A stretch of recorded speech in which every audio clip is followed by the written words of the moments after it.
আমার প্রিয় ছাত্রছাত্রীবৃন্দ, কেমন আছো তোমরা? নিশ্চয়ই ভালো আছো।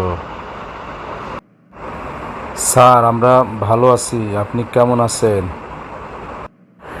তোমাদের সকলকে অভিনন্দন।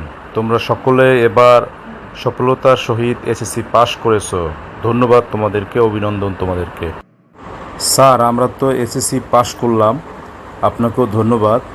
এখন আমরা কি করতে পারি স্যার? কি করলে আমাদের জন্য ভালো হবে? যদি একটু পরামর্শ দিতেন আমাদের জন্য ভালো হতো স্যার। তোমার বাপের যদি 4-5 লাখ টাকা থাকে তাহলে ড্রাইভিং, ইলেকট্রিক কাজ, এসি, ফ্রিজ মাস্টার, পাইপলাইনের কাজ 1 বছর মনোযোগ দিয়ে শেখো। এই 1 বছরের মধ্যে একটি পাসপোর্ট করে রাখো। ভালো কোনো এজেন্সি থেকে মধ্যপ্রাচ্য অথবা ইউরোপ চলে যাও। বিদেশে দক্ষ হয়ে গেলে কাজের অভাব নাই, মাসে লাখ টাকা কামানো কোনো ব্যাপার নয়। বিদেশ না যেতে চাইলে মানবিভাগে ভর্তি হও, পাশাপাশি অটোমোবাইলের কাজ শিখতে পারো। অটোমোবাইলের কাজের যে কী দাম সেটা যার গাড়ি আছে সেই বুঝতে পারে। তাছাড়া তোমার বাবার যদি মোটামুটি জমি জমা থাকে তাহলে তোমাকে বিদেশ যাওয়ার দরকার নেই। বাপের থেকে কষ্ট করে 2-3 লাখ টাকা নিয়ে গরুর খামার করতে পারো। পাশাপাশি তুমি জেনারেলে পড়তে পারো এবং গরুর খামার করবে এবং জেনারেলে পড়বে। তুমি ইন্টার পাস করতে করতে দেখবা তোমার বন্ধুরা যখন ইন্টার পাস করবে তুমি সাথে সাথে কমপক্ষে 10টা থেকে 20টা গরুর মালিক হয়ে যেতে পারো। তোমাদের জন্য আর একটি সুযোগ হতে পারে বিভিন্ন ভাষা শিক্ষা, যেমন রাশিয়ান, চীনা, জার্মান, ইংরেজি, কোরিয়ান ভাষা শেখো।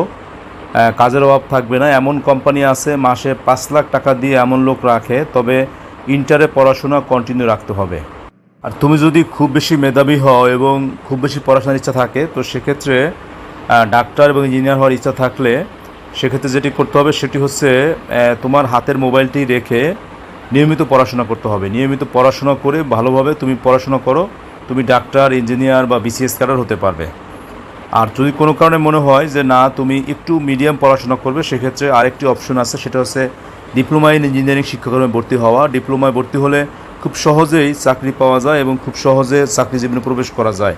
তুমি ডিপ্লোমাতে ভালো করলে সেখান থেকেও বিএস ইঞ্জিনিয়ার হওয়া যায় এবং সরকারি চাকরি খুব সহজে পাওয়া যায়।